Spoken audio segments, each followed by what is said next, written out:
அருதரமங்கலத்துலேருந்து புறப்பட்டு நான் நீடாமங்கலம் வந்துட்டேன் அப்படிங்கிறத உங்களுக்கு எடுத்து சொன்னேன். நீடாமங்கலத்துக்கு வந்துட்டேன் அருதரமங்கலத்துலேருந்து புறப்பட்டு. அப்போ அங்கே வந்து அப்போ இருந்த நீடாமங்கலத்தோட சூழ்நிலையை பற்றி உங்களுக்கு சொல்லணும். ஸ்கூல் வந்து லட்சுமி விலாஸ் ஹையர் செகண்டரி ஸ்கூல்னு சொல்லுவாங்க. 8ஆம் கிளாஸ் வரைக்கும் இருக்குது. அப்போ வந்து ESLC 8th வந்து ESLC higher elementary school higher செகண்டரியில் ஹையர் எலிமெண்ட்ரி ஸ்கூல். இது எலிமெண்ட்ரி ஸ்கூலுங்கிறது 5 வரைக்கும் போட இருக்குது. ஹையர் எலிமெண்ட்ரிங்கிறது 8 வரைக்கும். ESLC 8th standard leaving certificate. ESLC pass பண்ணால் அங்கே வந்து அங்கே வாத்தியாராக இருக்கலாம் அப்படிங்கிறது மாதிரி உண்டு. எங்களுக்கு அப்போ வந்து இதில் பார்த்திங்கனாக்கா அப்போயே வந்து கைத்தொழிலை பற்றி ஒரு இம்பார்ட்டன்ஸு. கிராஃப்ட் டீச்சர்னு ஒருத்தர் உண்டு, ரங்கசாமின்னு பேர். அவருக்கு வந்து பாய் முனைறது இந்த மாதிரி ஹேண்டிகிராஃப்ட்ஸு இந்த மாதிரி திங்ஸு இந்த தச்சு வேலை இது மாதிரி கற்றுக் கொடுப்பாங்க. அவர் எங்களுக்கு வந்து தச்சு வேலை பாய் முனைறது நாங்கள் ரொம்ப கற்றுக்கிட்டதில்லை. சிலர் போய் அதில் பண்ணிகிட்டு இருப்பாங்க. ஆனால் ஸ்கூலுக்குள்ளே டெக்கரேஷன்ஸ் எல்லாம் அவர் தான் பண்ணி கொடுப்பாரு. இது ஒரு முக்கியமான வேலை. இதை தவிர அப்போ ஸ்கூல்ஸில் என்ன இருந்தது அப்படின்னாக்கா, எங்கள் ஸ்கூலில் வந்து இது தீண்டாமைங்கிறது இல்லவே இல்லை. என் கூட வந்து படித்த ஹரிஜன் ஸ்டூடெண்ட்ஸ் வந்து 4-5. ஏன் நான் இப்போ திருப்பி சொல்கிறேன்னா, அப்போ இல்லாத இப்போ எங்கே புதுசாக க்ரியேட் பண்ணுச்சுனாக்கா, it is being kept alive for interested parties. அது வந்து காணாமல் போயிருக்க வேண்டியது. ரெண்டாவது இப்போ இருக்கிற எஜுகேஷன் சொசைட்டியில் வந்து it is almost Khan in downs and even பெரிய ஊருங்களில் வந்து அந்த அளவுக்கு இருக்கிறதில்ல. இருப்பதாக கற்பனை பண்ணிக்கிட்டு அதாவது அதை யூஸ் பண்ணுறாங்கங்கிறத இட் இஸ் பொலிட்டிக்கல் ஏஸுங்கிறத தவிர அதில் ஒன்றும் சொல்ல முடியல. என் கூட வந்து 4 பேர் படித்தாங்க. ஒரே பெஞ்சில் தான் உட்காந்து படிப்போம். அவங்க எல்லாருமே அதே ஸ்கூலில் திருப்பி டீச்சராக வந்துட்டாங்க. அப்போ ESLC பாஸ் பண்ணாலும் ஃபெயில் ஆனாலும் கூட வாத்தியாராக இருக்கலாம் ஒன்று ஒரு ஸ்கீம் இருந்துச்சு. எல்லோரும் எனக்கு நல்ல ஃப்ரெண்ட்ஸு. எங்கள் ட்ராமாவில் கதாநாயகன் வந்து ராமசாமின்னு சொல்லிவிட்டு அவர் தான் வந்து ஹரிஜன் பாய். அவர் தான் வந்து ஹீரோ. நல்லா பாடுவார். அதுக்கு உள்ள ஏன்னா அந்த காலத்தில் இது ஹீரோஸுக்கு வேண்டிய ஒரு முக்கியமான கேரக்டர் வந்து பாட்டு தானே முக்கியம். அதனால் அவர் நல்லா பாடுவார். அது மாதிரி பிராமின் பாய் தான் லேடி வேஷம் போட்டுக்குவார். இவர் ஹெட்மாஸ்டர் வந்து ரொம்ப ஸ்ட்ரிக்ட் டிசிப்ளினரியன். ஸ்கூல் வந்து கிட்டத்தட்ட நாங்கள் 90% 95% ESLCயில் வாங்குவோம். ஸ்டேட் ரேங்க் வாங்குவோம். நல்லா சொல்லிக் கொடுப்பாங்க.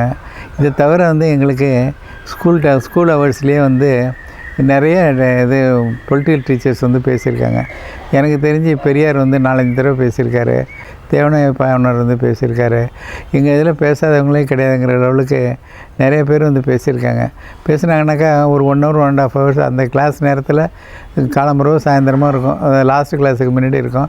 பேசிவிட்டு அவங்க போட்டு போயிடுவாங்க. அவங்களுக்கு ஒரு டீ வாங்கி கொடுத்தாங்களா வடை வாங்கி கொடுத்தாங்களான்னு கூட தெரியாது. ஏன்னா அந்த அளவுக்கு. பட் இந்த டீச்சர்ஸ் எடுத்த liberty to call anybody to speak, இந்த லிபர்ட்டி வந்து ரொம்ப நாளைக்கு இருந்துச்சு. இப்போ வந்து எந்த பிரின்ஸிபாலோ எந்த ஹெட்மாஸ்டரோ மினிஸ்டருக்கு பிடிக்காதவங்களையோ கவர்மெண்ட்டுக்கு பிடிக்காதவங்கள வச்சு நடத்த முடியாது. கொஞ்சமாக மாறிட்டோம். நம்ம எங்கே போச்சு இந்த சுதந்திரம்னு தெரில. அப்போ வந்து பெரியார் பேசுறதை பற்றி யாரும் வருத்தப்பட்டதில்லை. நாங்கள் வந்து அது அவங்க வந்து 10 வயசு பையன்களுக்கு என்ன பேசினாருங்கிறது எங்களுக்கு புரியாது. ஏதோ அவர் பேச நினச்சதை பேசிட்டு போனார். அவருக்கு ஒரு பிளாட்ஃபார்ம். அதை பற்றி ஒன்றும் சீரியஸான ஒரு இது கிடையாது. நான் என்ன சொல்ல வர்றேன், the headmasters hate the freedom to choose whom. Any lecturer வந்தாக்கா ஒரு 1 hour பேச சொல்லிட்டு போகிறத பற்றி அவங்களுக்கு எந்த விதமான ஆட்சேபனையும் இல்லை. அவங்களுக்கு எந்த விதமான தடையும் இல்லை. Secondly the teachers were respected. அவங்களுக்கு மரியாதை இருந்தது. எங்களோட ஹெட்மாஸ்டர் தான் வந்து நிலவள வங்கியில் வந்து இப்போ கோஆப்ரேட்டிவ் சொசைட்டின்னு சொல்லி இப்போ ஊர் நிலவள வங்கி இருக்கு. அதுக்கெலாம் வந்து படித்த ஹெட்மாஸ்டர்ஸு ஊரில் அவங்க தான் வந்து தலைவராக இருந்தாங்க. அதில் வந்து எந்த விதமான இதுவும் கிடையாது. அப்புறம் கோயிலை பொறுத்த வரைக்கும் என்னென்னாக்கா, நீடாமங்கலத்தில் வந்து சாமி கும்பிட்றவங்களும் உண்டு, கும்பிடாதவங்களும் உண்டு. ஆனால் ஆதி காலத்துலேருந்தே கொஞ்சம் திராவிட பாரம்பரியங்கிறப்ப நிறைய பேர் இதில் வந்து திராவிடத்தில் இருந்தாங்க. நிறைய பேர் வந்து இதில் இருந்தாங்க. ஆனால் ஸ்கூல் வந்து எங்களுக்கு வந்து திராவிட ஸ்கூலு. இதெல்லாம் கொஞ்சம் நீங்கள் நல்லா புரிஞ்சுக்கணும். ஹெட்மாஸ்டர் வந்து சுத்தமாக பக்கா திராவிட ஃபீலிங் உள்ள ஒரு பெரியார் ஃபாலோயரு. ஆனால் எங்கள் டீச்சர்ஸ் இருக்காங்களே, டீச்சர்ஸ் வந்து கோர் டீச்சர்ஸ் வந்து பிராமின்ஸு. வந்து ராமனுஜயங்காரன்னு இருந்தார். ரொம்ப அழகாக கிளாஸ் எடுப்பார். அவர் 7th கிளாஸு. இவர் சேதரத்னம் சாரு, கோபால் சாரு, எல்லோரும் பேர் போட்டு சாருன்னு தான் சொல்லுவோம். இவங்க யாரும் வந்து அவங்கள வந்து எங்கள் ஹெட்மாஸ்டர் வந்து அவங்க யாரையும் இல்ட்ரீட் பண்ணதில்லை. சார்னு தான் சொல்லுவார். என்ன சார் தான் சொல்லுவார். இவர் வந்து அவங்கள கூடுறப்போ இவங்கள சார்னு சொல்லுவாங்க, இவங்க அவங்கள சார்னு சொல்லுவாங்க. அவங்க அந்த ஜாதியை வச்சு இல்ட்ரீட் பண்ணவே இல்லை. இன்னும் சொல்லப்போனால் அதிகமான டீச்சிங் வந்து அவங்க தான் பண்ணி கொடுத்தாங்கங்கிற எந்த விதமான வித்தியாசம் இல்லை. பசங்கள்கிட்டையும் அவ்வளோ வித்தியாசம் கிடையாது, ஸ்டூடெண்ட்ஸ்கிட்டையும் அவ்வளோ வித்தியாசம் கிடையாது. இது மாதிரி நடந்தது. சொசைட்டி எங்கேயோ போயிருக்க வேண்டியது, ஏன் இப்படி வந்து நடுப்புற கன்ஃபியூஸ் ஆச்சுன்னு தெரியல. அதுக்கப்புறம் நீடாமங்கலத்தில் வந்து ஒரு இது ஒன்று இருந்துச்சு. நான் வந்து 7:30 மணிக்கு வந்துடுவோம். நாங்கள் வந்து நேராக போயிட்டு பெரியார் பாடசாலை இருந்துச்சு. அதில் போயிட்டு நான் படித்தது வந்து 6, 7, 8. நான் 6ல் அவ்வளோ படிக்கல, 7, 6 and 7th என்னோடய 12, 13வது வயசு. அதில் போயிட்டு நிறையா வந்து நான் படிக்காததே கிடையாது. இங்கர்சால், திராவிட நாடு, அந்த இது பெரியாரோட எழுத்துக்கள் எல்லாமே லைப்ரரியில் இருக்கும். அந்த லைப்ரரியில் போய் ஒரு 1/2 hour to 1 hour நாங்கள் படிச்சிருவோம். பின்னாடி வந்து மெட்ராஸ் மெடிக்கல் காலேஜ் லைப்ரரிக்கு 7 மணிக்கு போயிட்டு இப்போ நாங்கள் படிப்போம். 8 மணிக்கு லைப்ரரி திறப்போம். அதே மாதிரி பெரியார் வாசகசாலையில் வந்து 8 மணிக்கு திறந்து நாங்கள் போயிட்டு புக்கை படி நான் சோமநாதன் எல்லாம் உட்காந்து ஒரு 2-3 மணி நேரம் வந்து 8:30 வரைக்கும் படிச்சுட்டு 9 மணிக்கு கிளாஸு, 8:30 வரைக்கும் 1/2 மணி நேரம் 2 வருஷம் நாங்கள் படிச்சிருக்கோம். கிட்டத்தட்ட இப்போ படிக்காத புத்தகங்களே கிடையாது. அதில் டெய்லி அப்போ இருந்த புத்தகங்கள் இந்த திராவிட கருத்துக்கள்லாம். ஆனால் பெருசாக அதை இன்ஃப்ளூயன்ஸ் பண்ணிச்சுன்னு சொல்ல முடியாது. ஏன்னா எங்களோட பேக்ரவுண்டு வேறு. நான் வந்து வீட்டில் வந்து கோயில்களில் வந்து சாமி கும்பிட்டுட்டு காலம்பரம் வந்து மாடு மேய்ச்சி கட்டிட்டு சாமி கும்பிட்டுட்டு கோயிலை பெருக்கி சுத்தப்படுத்திவிட்டு வந்துடுவேன். இங்கே பெரியார் இதை பிடிச்சிட்டு கிளாஸ் முடிச்சுட்டு சாயந்தரம் போனாக்கா நீடாமங்கலம் கிருஷ்ணமூர்த்தி பாகவதர் வந்து எங்கள் வீட்டுக்கு பக்கத்து வீடு, அதாவது நாங்கள் தான் எங்கள் பராமரிப்பில் தான் இருந்தார், கொஞ்சம் பாதுகாப்பில்.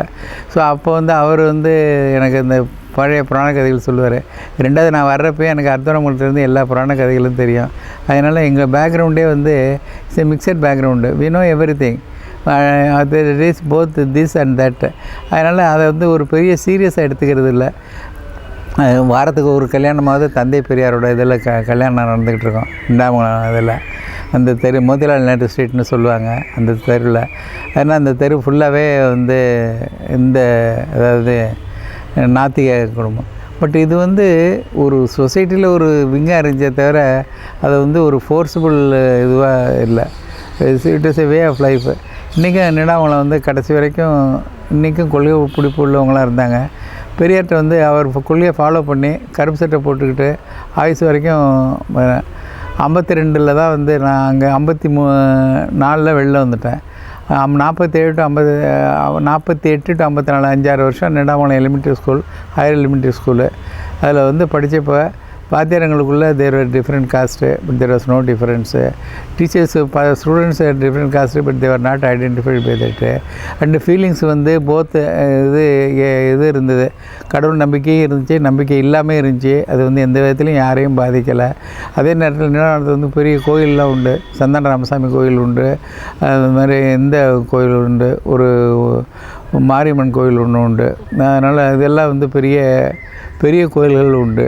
நீடாமங்கலத்தில் சத்திரம், எமனாம்பாள் சத்திரம்னு உண்டு, ராஜா சர்பஜி கட்டின சத்திரம் உண்டு.